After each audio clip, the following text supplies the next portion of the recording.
السلام علیکم میرے پیارے بہن بھائیوں۔ کبھی کبھی انسان اتنا کچھ خواب دیکھ لیتا ہے کہ اسے لگتا ہے کہ اب زندگی سنورنے والی ہے، اب میری دعائیں قبول ہونے لگی ہیں، اب اللہ نے شاید میری سن لی ہے۔ لیکن اچانک سب کچھ بکھر جاتا ہے۔ ہر دروازہ جو کھلنے والا لگتا تھا وہ بند ہو جاتا ہے۔ ہر امید جو روشنی کی کرن لگتی تھی وہ اندھیرے میں بدل جاتی ہے، اور پھر دل سے ایک ہی صدا نکلتی ہے، یا اللہ کیوں؟ یہ پہلا سوال ہوتا ہے خوابوں کے ٹوٹنے کے بعد۔ یہ وہ لمحہ ہوتا ہے جب انسان کسی کو کچھ نہیں کہہ سکتا، جب وہ چاہ کر بھی کسی کو سمجھا نہیں سکتا، کیونکہ جو ٹوٹا ہے وہ کوئی چیز نہیں بلکہ دل ہے، امید ہے اور خواب ہیں۔ کیا آپ جانتے ہیں اللہ تعالیٰ کبھی کسی کا خواب بلا وجہ نہیں توڑتا؟ اگر وہ آپ سے کچھ چھینتا ہے تو یا تو وہ آپ کے لیے بہتر نہیں ہوتا یا وہ آپ کو کچھ زیادہ بہتر دینے والا ہوتا ہے۔ جو خواب ٹوٹتا ہے وہ بربادی نہیں ہوتا، وہ آپ کو آپ کے اصل راستے کی طرف موڑنے والا اشارہ ہوتا ہے۔ اللہ تعالیٰ جب کسی کو آزمانا چاہتا ہے تو وہ پہلے اس کے خواب توڑتا ہے تاکہ دیکھے کیا یہ میرے فیصلے پر راضی ہے یا صرف اپنی مرضی کا طالب ہے۔ یاد ہے حضرت یوسف علیہ السلام نے خواب دیکھا تھا کہ چاند، سورج اور ستارے ان کے سامنے سجدہ کر رہے ہیں، لیکن کیا ان کے خواب پورے ہونے سے پہلے انہیں کنویں میں نہیں ڈالا گیا، بیچ دیا گیا، قید کیا گیا؟ لیکن انجام کیا ہوا؟ وہ مصر کے بادشاہ بنے، لوگوں نے سجدہ کیا اور خواب پورا ہوا، اللہ کے وقت پر، اللہ کے طریقے سے۔ اگر آج آپ کے خواب ٹوٹ گئے ہیں، اگر آج آپ خالی ہاتھ ہو تو یہ ویڈیو آپ کے لیے ہے۔ رو لو لیکن ہار مت مانو، چپ رہو لیکن اللہ سے امید مت چھوڑو۔ آپ کا رب آپ کو وہ دینے والا ہے جو آپ نے کبھی مانگا بھی نہیں تھا۔ آپ کے آنسو ضائع نہیں جائیں گے، آپ کی خاموشی سن لی گئی ہے، اور آپ کا رب دیر کرتا ہے لیکن خالی نہیں لوٹاتا۔ یاد رکھیے جو کچھ آپ سے لے لیا گیا ہے وہ آپ کے لیے نہیں تھا، اور جو اللہ آپ کو دینے والا ہے وہ آپ کو حیران کر دے گا۔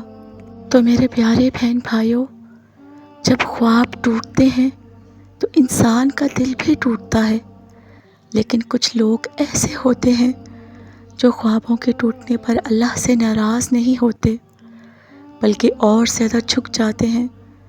یہی وہ لوگ ہوتے ہیں جن پر اللہ سب سے خاص نظر ڈالتا ہے۔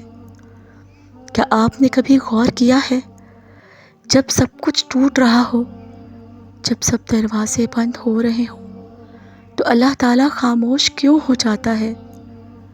ہاں، اللہ خاموش ہوتا ہے لیکن غیر حاضر نہیں۔ خاموشی اللہ کا امتحان ہے۔ وہ دیکھتا ہے کہ جب آپ اس کی ذات کے سوا کوئی سہارا نہ ہو تو کیا آپ اب بھی اس پر بھروسہ رکھتے ہو؟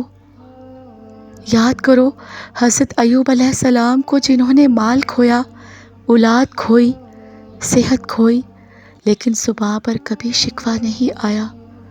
کتنے سال تک؟ 18 سال تک۔ 18 سال تک بیماری، تنہائی، غربت، لیکن ان کا صبر ختم نہیں ہوا۔ پھر اللہ تعالیٰ نے فرمایا ہم نے اسے صابر پایا، وہ بہترین بندہ تھا، بہت رجوع کرنے والا۔ تو میرے پیارے بہن بھائیوں، شاید آپ کی زندگی میں بھی ایک لمبی خاموشی ہے، شاید اللہ آپ کو آزما رہا ہے، آپ کے صبر کا، آپ کے ایمان کا، آپ کے یقین کا۔ اگر آپ آج گر گئے ہو تو یاد رکھو اللہ گرے ہوئے کو اٹھانے میں دیر نہیں لگاتا، بس وہ دیکھتا ہے کہ آپ رکے ہو یا نہیں۔ کیا آپ بھی صرف اسی چیز کے پیچھے ہو جو آپ نے سوچا تھا، یا آپ اللہ کے پلان کو بھی مانتے ہو؟ اگر وہ آپ کو آپ کی دعاؤں سے بہتر چیز دینا چاہتا ہے تو کیا آپ اس پر اعتبار کرو گے؟ دیکھیے، غیبی مدد کی مثال جیسے حضرت موسیٰ علیہ السلام کی ماں، حضرت موسیٰ علیہ السلام کی والدہ کو یاد کریے، جن سے اللہ تعالیٰ نے فرمایا جب تمہیں اس پر خطرہ ہو تو اسے دریا میں ڈال دو۔ کیا یہ کوئی معمولی حکم تھا؟ ماں کے لیے سب سے بڑا امتحان، لیکن وہ راضی ہو گئیں، اور وہی بچہ جو پانی میں بہا دیا گیا تھا آگے جا کر فرعون کے محل میں پروان چڑھا اور نبی بنا۔ آپ جس آزمائش میں ہو وہ آپ کو توڑنے کے لیے نہیں، بلکہ آپ کو نیا مقام دینے کے لیے ہے۔ اللہ آپ سے وہ چیز لے لیتا ہے جس سے آپ جڑے ہوتے ہو، تاکہ آپ اس سے جڑ جاؤ۔ جس نے آپ کو بنایا ہے، یہ وقت جو آپ کو تنہا لگتا ہے، یہ وقت جو آپ کو ناکام لگتا ہے، یہی وقت آپ کے رب کی سب سے بڑی توجہ کا وقت ہے۔ اللہ نے وعدہ کیا ہے، بے شک ہر تنگی کے ساتھ آسانی ہے۔ ہاں، ہر تنگی کے ساتھ آسانی ہے۔ اگر آپ نے صبر کیا، اگر آپ رکے نہیں، تو یاد رکھو اللہ آپ کو وہ ضرور دے گا جو آپ نے مانگا بھی نہیں ہوگا، مگر وہی آپ کے لیے بہترین ہوگا۔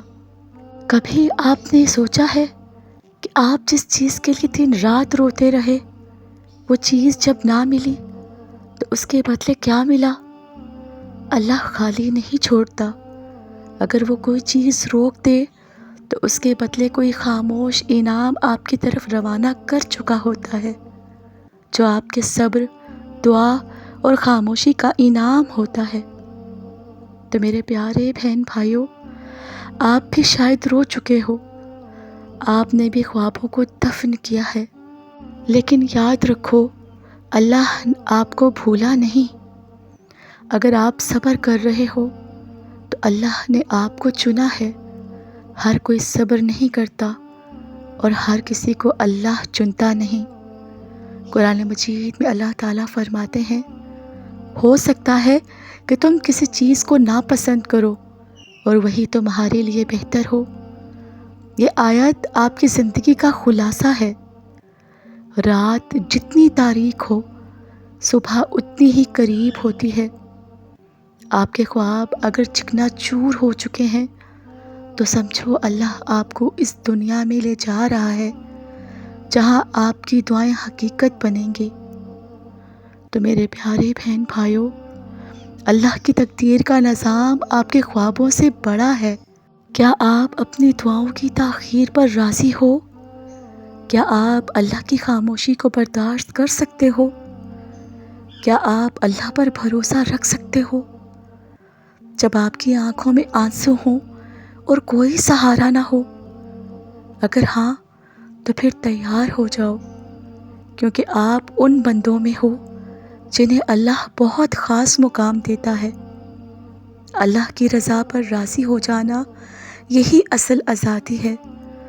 جب آپ اللہ پر چھوڑ دیتے ہو تو پھر آپ کا دل پرسکون ہو جاتا ہے اور زندگی کا ہر غم عبادت بن جاتا ہے۔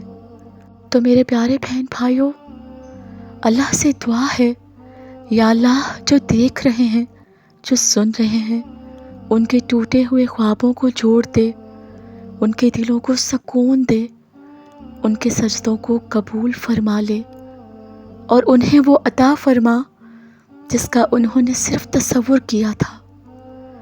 یہ ویڈیو اگر آپ کے دل کو چھو گئی ہو تو کسی ایسے بہن بھائی سے ضرور شیئر کریں جو مایوسی کا شکار ہو چکے ہیں۔ شاید یہ سن کر ان کی زندگی بدل جائے۔